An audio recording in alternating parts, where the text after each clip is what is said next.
Bitcoin gained some serious popularity in 2017, especially after a sudden increase in value. The popular cryptocurrency almost got to $20,000, falling short at just $19,783.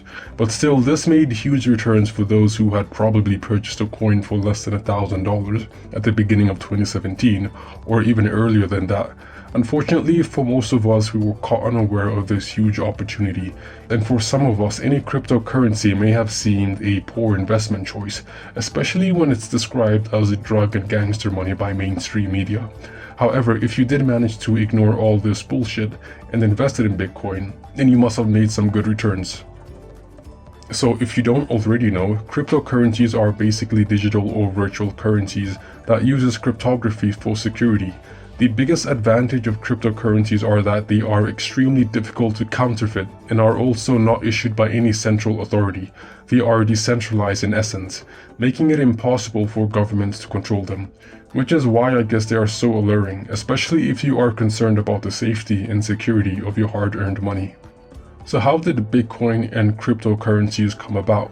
Well, in the 90s there were several attempts to create digital currencies, but they all failed due to third-party approaches. However, in 2009, an unknown person or group of people under the alias Satoshi Nakamoto introduced Bitcoin.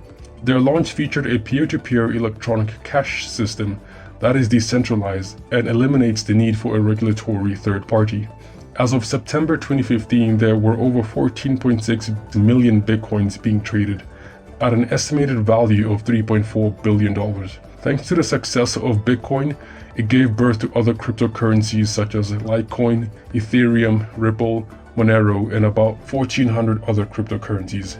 Bitcoin uses a clever system called blockchain technology, which ensures that all participants take part in the system to prevent double spending.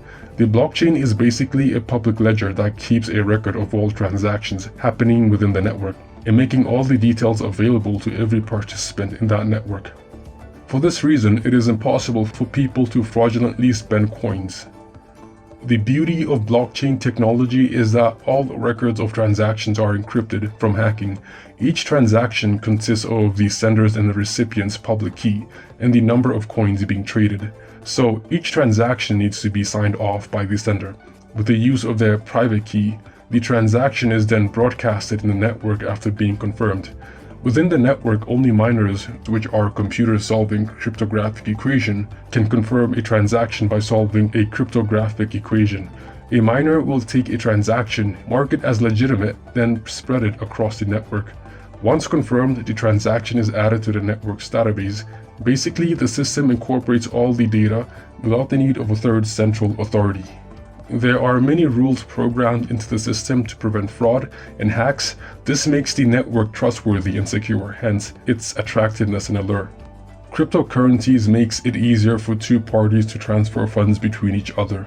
With the use of your public and private key, you can make secure money transactions with anyone in the world, while at the same time avoiding high fees, like those charged by banks for wire transfers. The ingenuity behind Bitcoin is the use of blockchain technology that allows the storage of an online ledger of all transactions, free from hacking and available for all members of the Bitcoin network to see. This technology has further prospects in online voting and crowdfunding, especially in elections. Blockchain technology can be used to verify the legitimacy of votes, both in casting and tallying, hence reducing cases of vote miscounts and irregularities, all while creating a freer democracy. The decentralized model of cryptocurrencies creates a virtual world with no boundaries, where one person from any country can trade with another without devaluation of the currency and without third parties limiting access to who you can and cannot transact with. While all this sounds good, cryptocurrencies have certain shortcomings, such as cryptocurrencies are virtual and lack a central repository. A cryptocurrency balance can be wiped out if the backup also fails. The absence of a centralized authority, such as a central bank or a Federal Reserve, means that it is entirely possible for a whole economy to collapse. The market value of cryptocurrencies is controlled by market forces and thus susceptible to large fluctuations. Despite high security algorithms used in blockchain technology, cryptocurrencies are still susceptible to hacking. Even in its relative short existence, Bitcoin has experienced numerous thefts, with some of them being well over $1 million in value. Hacking is still a problem with cryptocurrencies. Then there is the question of whether they are legal or not. Unfortunately, there is no united stance on cryptocurrency, with most governments still expressing mistrust and discomfort with the legalization of a decentralized money system. It goes without saying that the decentralization of the money market is dangerous for the stability of any economy, hence a genuine reason for this concern. Some countries such as Bolivia and Ecuador have completely banned cryptocurrencies entirely. However, large nations such as the United States have so far accepted cryptocurrencies as an alternative currency. In fact, some stores have even accepted Bitcoin as payments. But since the US sees Bitcoin and other cryptocurrencies as property, like stocks and bonds, instead of an actual currency, it has imposed tax laws on cryptocurrency trading.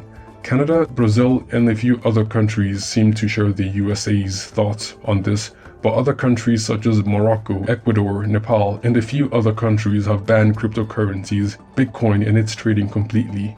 A few more European nations have also accepted cryptocurrencies, but they also see crypto as a property instead of an actual currency, and thus have also imposed taxes on them.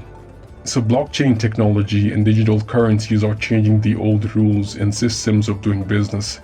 The existence of a decentralized system of cash flow holds huge prospects for the world, especially by eliminating third parties, cutting red tapes, and also creating a more inclusive and open financial ecosystem. However, cryptocurrencies also provide money launderers with a clean platform to engage in business, since their records are not traceable or subject to litigation. Blockchain technology also holds potential benefits in limiting fraud and rigging by establishing trustworthy online voting systems and crowd sharing and financing. With all the information being available to the public, it is only a matter of time until the entire world has to face the reality of blockchain technology. Whether we should embrace cryptocurrencies and blockchain technology is still a matter up for debate, but I think blockchain technology is here to stay. If you like this video, leave a thumbs up. And also, I would like to know your views on cryptocurrencies and the blockchain. Leave a comment below, and with that said, I guess I'll see you on the next one. Cheers.